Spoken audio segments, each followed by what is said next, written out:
Hey everyone, and hope everyone's doing good as usual. And thank you for watching. Definitely appreciate it. And if you haven't yet, I welcome you to subscribe and give it a thumbs up if you like it. And if you have any ideas or thoughts or comments or suggestions, definitely let me know. And thanks once again. Um, so I had another video here that I want to do on most wanted. As far as solving crime or locating missing people, that sort of thing, or wanted fugitives. So I was going through the FBI website actually, and I came across this story. This woman who's been wanted for quite some time actually. I'll show you the information here in just a second, and where I believe that she's located as of right now. Okay, so here's the wanted poster, and the information's on here, the story and everything, but just to kind of summarize it, back in 1989, Rosemary Lorraine Goldbolt-Molder, that was her name back then. She had a 5-year-old stepson, and his name was Rayshawn Omar Alexander, and she had taken him into a medical facility on a base, at an Army base. And I don't know if her husband at the time was in the Army or not, but either way, so he had bruises and physical abuse, signs of physical abuse, and a fractured skull, and actually died of the injuries he had. So they had set her up for a pre-trial hearing. I don't know why they didn't keep her in jail, to be honest, and but they let her go, and of course she didn't show up at her pre-trial hearing. He died from his injuries, and she's been on the run ever since. So this is all the way back in 1989. So Rayshawn, so he's in his late 30s now, I believe, if I did the math right, hopefully. So I asked to talk to him directly, and he was immediately available. Like everyone that you ask to speak with, everybody is immediately available and willing to help you out, especially with something like this, so which was great. So I got a chance to talk to him several times because I wanted to make sure that I heard the information loud and clear before I put it up here. And of course, really nice guy, very nice guy, just very polite, and great to talk to. So now, when I first started, just kind of explain the conversations I'd asked, where she located. Currently, she's in the United States, and initially I heard Carolina. So I just kind of went back and forth until I confirmed South Carolina, of course, versus North Carolina. And then after that, so I'll show you the maps right here. So South Carolina is right here, and I was hearing the top of the map. So if you look at, here's Pickens. This is the city I believe she's in right here. It's in the northwest corner. But if you look, it's kind of, well, okay. Let me see if I can outline this better for you.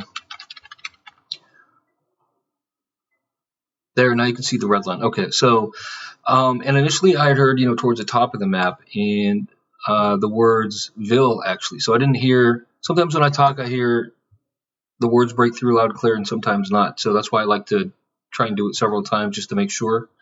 Even if I hear it, what I think is loud and clear, I like to do that just to confirm. So, so I'd heard the word "ville," like the city, and also that where she was is at the top half of the map, up towards the border.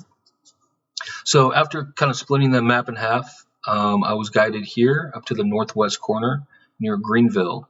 And then after doing some asking and finding out where she was in this area, from what I believe I heard, she's just to the west of Greenville, Pickens, which is right up near the border, of course, in South Carolina. So if you look at this city right here, it's a real small city. It's only about 3,000 people.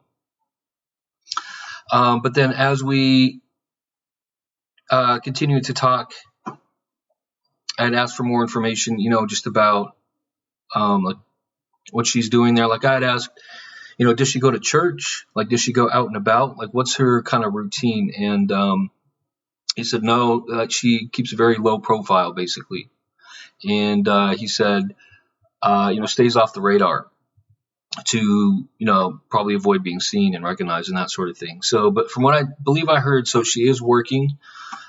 She does have a job and lives in an apartment. So those were key clues that I heard. And from what I understand, I actually asked, where is this? These apartments, like where are they located? And I believe what I heard was near a bookstore. So when I looked up bookstore, if you look that up here in Pickens, or just books, only about 3 or 4 places come up here that sell books. Again, it's a really small town. So, and then when I look up apartments, see these 3 places right here?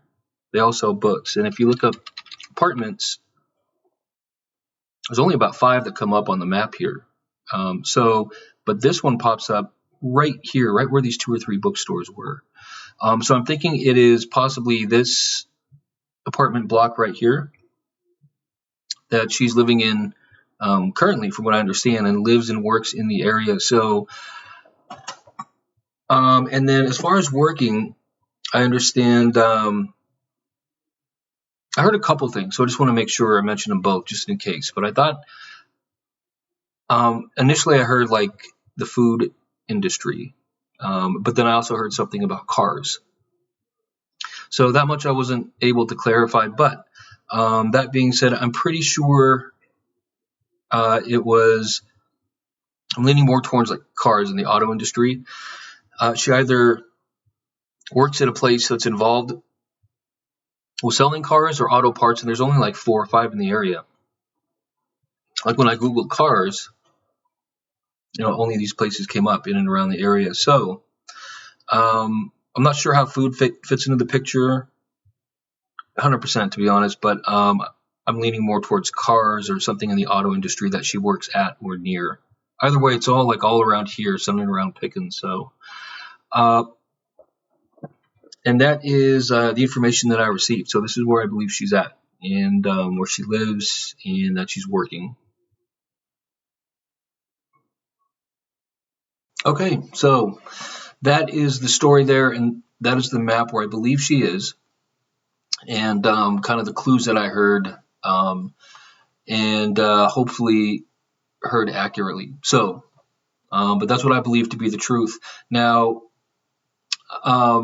what I did too was kind of send out the FBI flyer to some businesses and churches and other places in the area to try and bring awareness to it. So, so hopefully by doing that as well, it will be more helpful.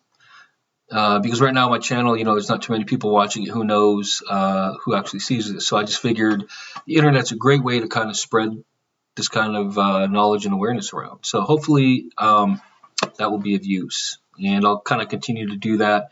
And I really, really hope that it really provides useful information and leads to some sort of arrest and closure and that sort of thing eventually. And I want to keep doing more and more of these sorts of videos. So, well, that's it for this particular case.